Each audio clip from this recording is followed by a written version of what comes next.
Hi guys, George here. Today I'm going to bring to you an after action report, and I'm going to do it picture by picture as opposed to running through the log because it's going to take too much time. If you want to run this video at 1.25 or 1.5 speed, go right ahead. The scenario is MM73 Guerillas in the Mist, and it's ahistorical. It takes place in 1941 in the Belgian Congo. And the whole point of the scenario, or the victory conditions, are you have to find all the partisans that are hip, at least two squad equivalents set up hip of the partisans. And it's a three-player scenario. So it's the partisans, or more accurately, the Société Libertaire au Congo, the Italians, and the Belgians. It takes place in 1941. So just to be clear, I'll repeat the victory conditions. There are two hip units, partisans, that have to be found either by the Italians or the Belgians. And secondly, the side with the most CVP of unbroken non-crew infantry remaining on the board between basically, uh, let's see, here. So between these stream X's wins the game. So the Belgian player goes first, then the Italians start off board, and then the partisans. Okay? Yeah. All right, so let's clean up these lines.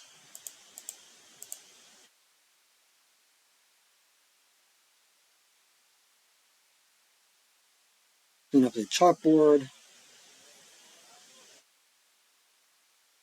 and let's continue. All right. So basically, turn one is quite uneventful.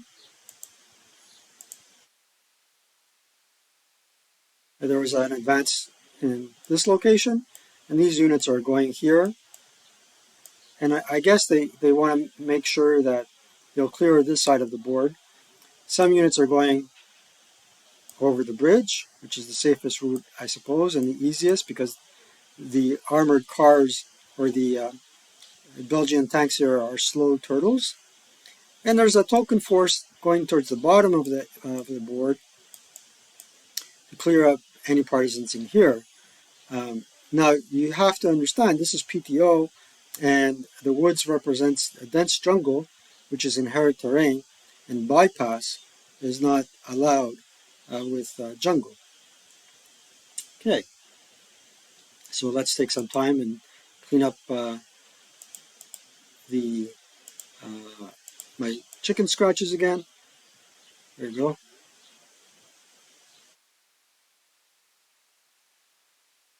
Okay. Um, Italian turn. So each picture is the end of each player turn. The Italians advanced quite uneventfully, and I was the Italian player. Dennis was playing the Partisans, and Mark Dennehy was playing the Belgians. So I was quite happy with my advance. Um, let's give it another red. Uh, with even just half movement points available to me on my first turn, I came here without taking any casualties. Little did I know there was a mortar here. And that's kind of significant to some extent. Stay tuned. All right, so that was more or less turn one. Um, Turn one for the partisans was just to consolidate power. So here's the mortar. He opens up here, starts firing at this X here because it's a nice big stack. I let him fire. Now, I was really bummed out about it. So the first turn, I'll let him fire, and I was really bummed out about it because of all the places, look where he put the mortar. Um, and my personal morale kind of went boink, because crossing open ground against a weapon with a rate of 3 or more is quite deadly. So Mark, though, made quite significant progress here.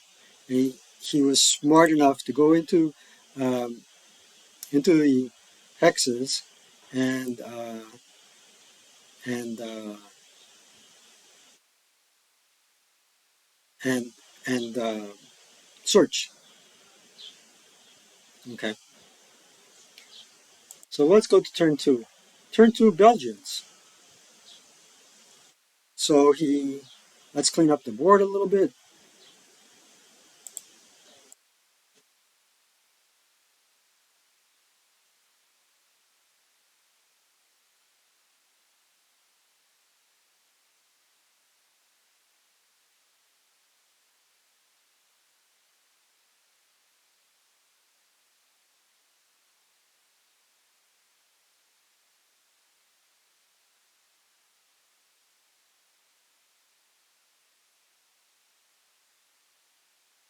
Sorry about that.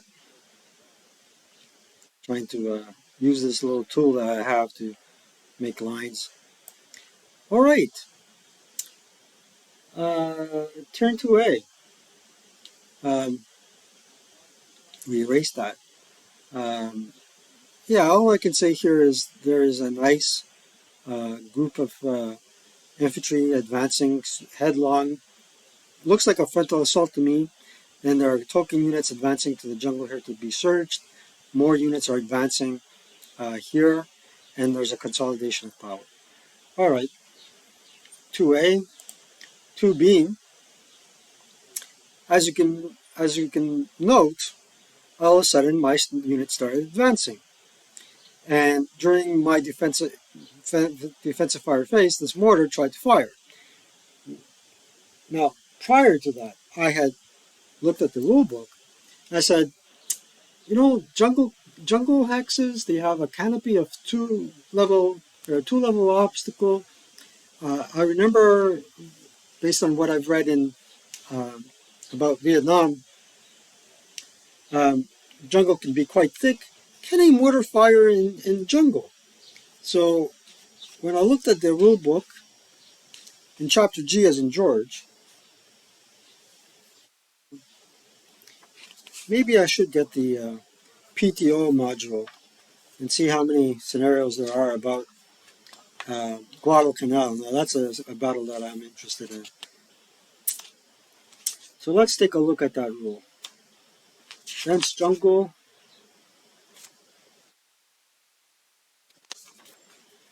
I'm getting there, folks. Oh yeah, here it is. G 2.24 mortar. No mortar may fire from a dense jungle, including such a jungle road hex. That's why, my friends, the Italians started advancing. And um, the axis of advance that I picked, okay, again, this is because I've read some novels, actually historical books written by retired generals about the Vietnam War, where lesson number one is you advance down a path if you so dare to do so, but then you do clover leaf patrols in case the enemy wants to ambush you. Okay, and then subsequently you continue moving forward. Of course, in Vietnam, if you follow the path or a road, you're bound to hit an ambush, uh, uh, uh, a, uh, a, uh, a, a bungee stick trap or a mine, but that's what you really need to do um, to lessen the impact of one evil versus another. Yeah. Okay, let's eliminate those chicken scratches.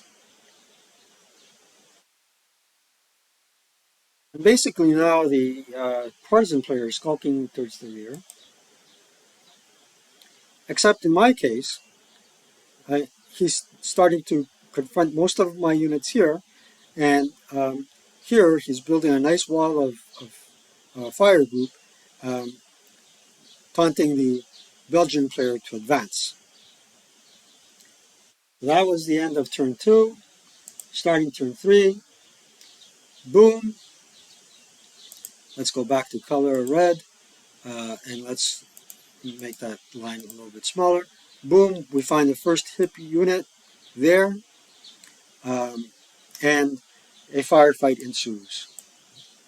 Here, these tanks are useless, turtle tanks, yep. And these guys are making a good advance into here so they can search those jungle hexes. Because there might be another 1 or 2 units there, or even up here. And lesson learned here with the mortar, it's gone, and the Italians are free to roam down the jungle. Uh, let's go on to the next slide and do some cleanup.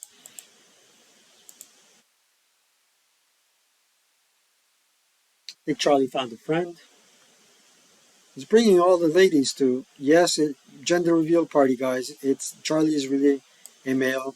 And the reason why I found that out is when I put him in the porch and he sings, all the wrens from across Canada come to my porch and poop on it. What can you do? So, turn 3B, we find the hip unit. We have scrambled the Italian scrambola tactic into the victory location. All my OB is intact and in the victory location, so far I'm kind of winning. And if we find the hip units, somebody will have to take out some Italians in order to win. Okay. 3C, after added the tennis, he's an excellent defense tactician. And as you can see, he built a fort of hexes here, of fire groups, and taunting us to hit him. And now the only way you can attack this location is by attacking the vulnerable units. And the vulnerable units are, from my opinion, this unit that extrudes from here. We're touching the wrong board, guys. Hold on. Here. Let's try to make an arrow. Or the flank here. Or even that location. But then again, you might be subject to encirclement and a counterattack.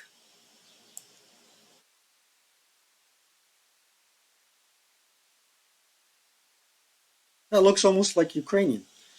By the way, I was building this model ship. There you go. It's made out of paper, free on the internet. It says Free Ukraine. See? Very nice. Made out of paper again. Thanks to my friend Joachim for designing it and putting it on the internet. I might give you a link to it, either in this video or later on. Alright, so let's clean this chicken scratches.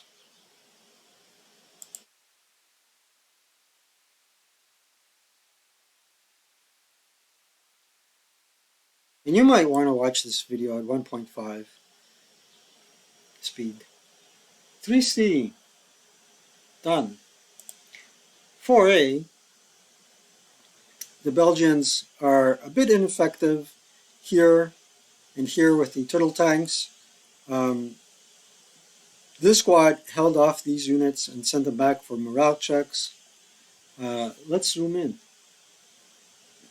The Italians are consolidating their position, and I'm thinking about, hey, how am I going to attack and rout these guys? Because staying there is pretty precarious. Right. Okay.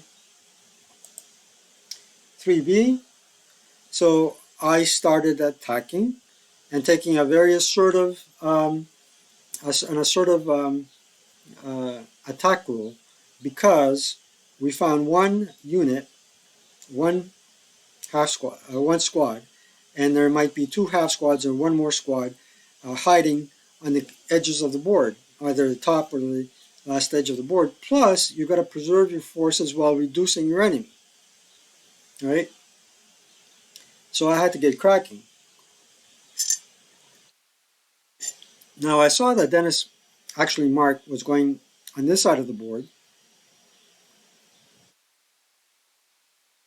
this side of the board, right here, and I decided to take some units and put them down here.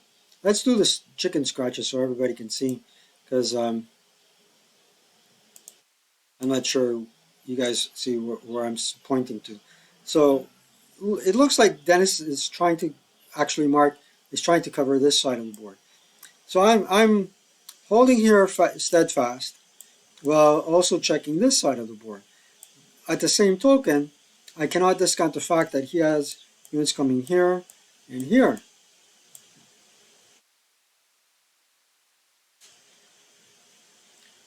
Now, I also wanted to give an indication to the Belgian player that if I take these guys out, I'm making your life easy because you all have already found one hip unit.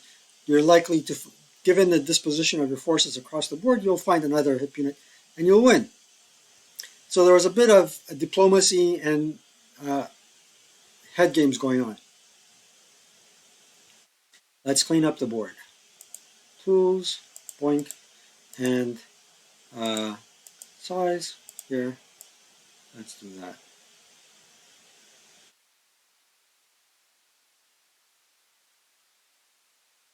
Dexterity issues, but look, I'm building models.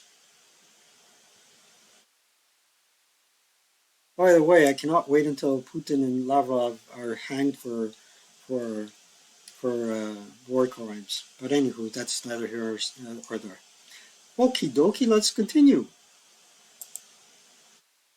4C, a little bit more skulking by the partisan player and taunting us to attack his big fire group uh, here. Right. We're on to turn 5. So turn 5. Um, okay, let's go here. Let's go here. So already there are units going TI.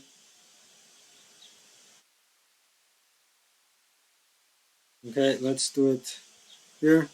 There are already units going TI and doing some searches, sometimes ineffective. Over here, this attack has stalled thanks to one squad. We did manage to DM one unit, so they're going back. And all skulking going on, I'm still guarding this location here, and going there. And I'm being a little bit more assertive because I suspect that there's a hidden unit somewhere in that area of the map. Let's clean up our chicken scratches again. Check that out. Isn't it neat? There we go.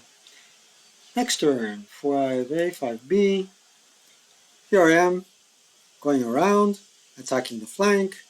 I get a couple. They inflict a couple of morale checks, broken units on me here, right there.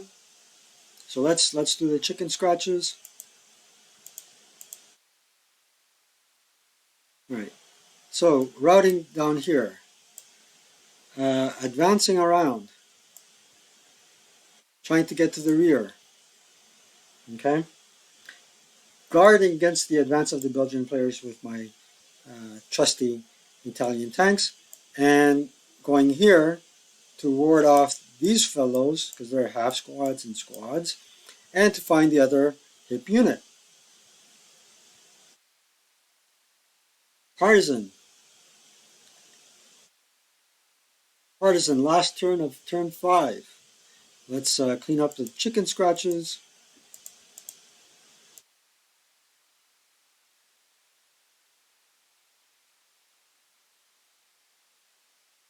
There you go. So here we got a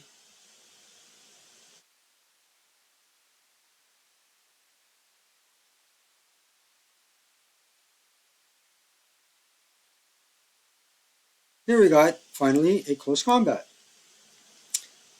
Um, this unit here is still keeping these guys at bay. A little bit of skulking towards this direction. And now these units here seem to be in a position to strike in this direction against the Italians, should the other units be found. This guy here is a deterrent against the Belgians, but also a means of searching for hexes down here in that corner.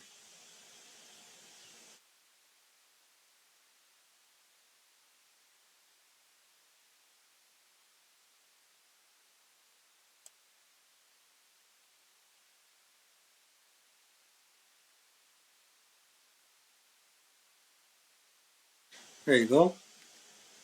Now we're on turn 6, 6A. Um,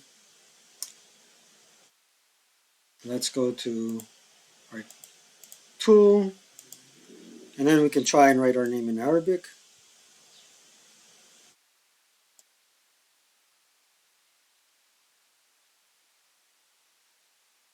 There you go.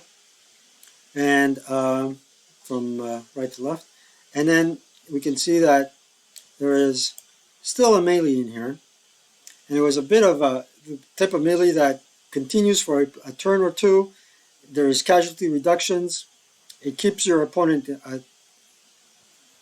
from being mobile. And at the same token, you're reducing him little by little. Um, Mark here consolidated his forces in a great fire group, but um, inflicting little, just a few broken units only. And over here, this was a, a Italian unit that routed forward without any other choice. The closest hex was there. So thanks to Stu for you know uh, being a strong proponent of routing forward in terms of that tactic, kind of paid off for me. And in order to eliminate him uh, completely, uh, Dennis would have to bring some units towards the rear, where this Italian fellow would have dispatched any of the units that were trying to block him from, prevent him from routing again, or keeping him from recovery.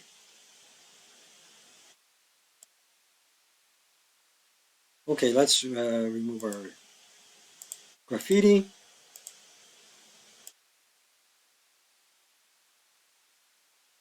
So finally,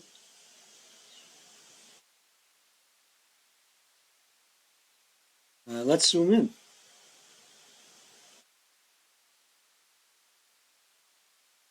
So uh, finally, let's get the right marker in the right color. Finally, we defeated the partisan player here in close combat. These guys, well, this guy's about to be encircled, really. Here, oops, here, okay. We've searched practically everything here, um, and he needs these units to um, to ward off the Belgians, giving him some breathing room to rally. These tanks are here to protect my flank from any Belgian counterattack. Okay, let's go to the next slide. And this is 6C. Well, believe it or not, let's clean up our chicken scratches.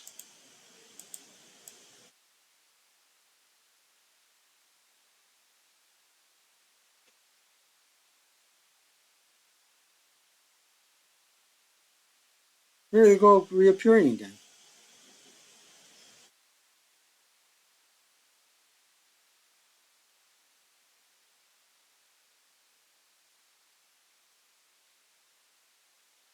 So when I'm practicing with the guitar, I use my pointer finger and my ring finger and sometimes I'm right-clicking with the wrong finger on the mouse. All right, so ultimately, this unit up here was taken prisoner, um, and uh, let's go back here, and ultimately, um, the partisans have consolidated power on this side of the board. They're scared of the Belgian advance, and this guy's a little juggernaut. And that's Lieutenant Pasquale, 8-1. He led the, the Italian advance, took out some partisans, as you can see here. Here are the casualties so far, and no Italian casualties. So we're high on personal morale, high on battlefield integrity morale. All right, let's clean up again. This scenario is almost done.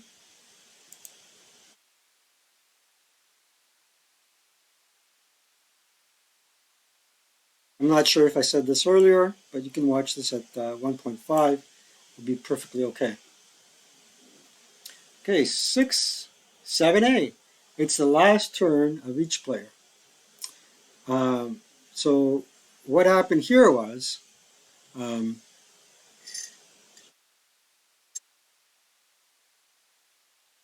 I believe at this point in time, what happened was the scenario ended with a partisan victory. So we didn't have any. Let's go back to our brushes. Yeah. I remember. I remember. Hey, dude, let's go to size. So the Italians dispatched a partisan that we found here. Um, Here, close combat was done. Much to my surprise, the Belgian player tried to uh, attack my tanks here and succeeded in eliminating one, but another one survived. This firefight here was really ineffective, and ultimately, the way the game ended was Dennis revealed a hip unit there. So we weren't able to find that hip unit there. I did have the right idea about trying to attack in this direction, and hopefully um, I would have had the support of the Belgian player there. Well, so he came and went. He came and went, and see what happened. Yeah, he came and went. So here's was my final turn, and I went into close combat there. Um, and then let's clean up tools, and I'm going to pause the video going forward when um, I'm going to do the cleanup. There you go. All right.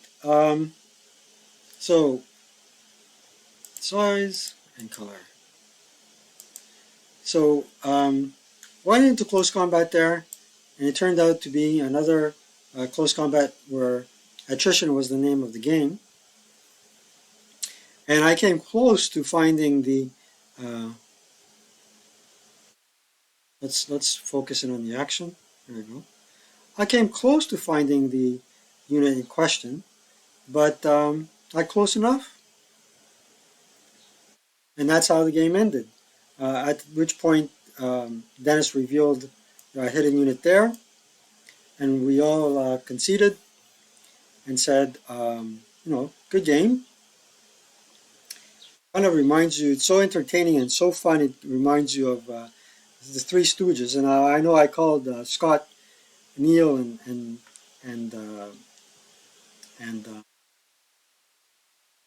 Stuart, the Three Stooges, watching them play a three-way scenario, but that's what it comes down to. That's what it comes down to, and it's a really fun game.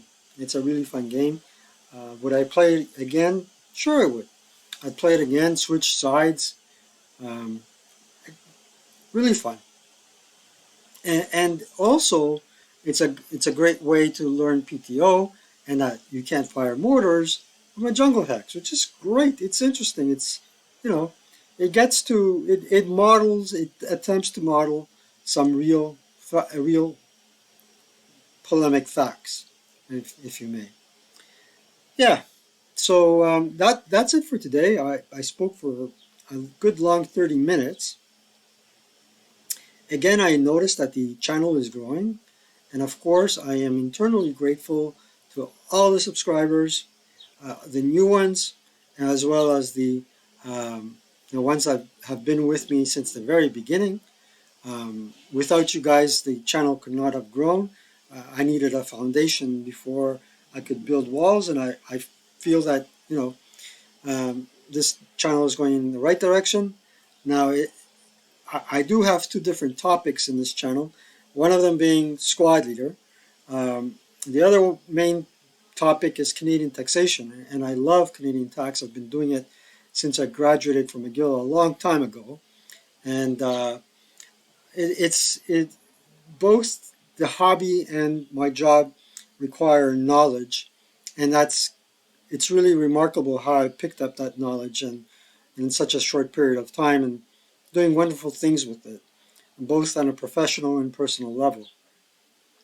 So, watch whatever videos you like, and hopefully I'll be in good health and be able to provide you with more uh, entertainment going forward. Now, next week I have something planned in terms of a video, probably another solo play or another AAR. We'll see. And I'm sure you're going to find it entertaining. And I can't promise you that I'll keep it short, especially if it's a solo play. Um, yeah. So hang in there, guys. I know we're going through very tough times these days with the war going on in Europe, inflation, and not the brightest politicians in the world, or leaders as we like to call them. Hang in there. Stay safe. Stay healthy. And most of all, uh, stay don't stress. A lieutenant in the Greek army once told me that stress can be harmful to your health, extremely harmful to your health. And right after that, he took a cigarette out of a cigarette box, tapped it, struck it up, and smoked a cigarette. Take care, guys. Over and out. George, over and out.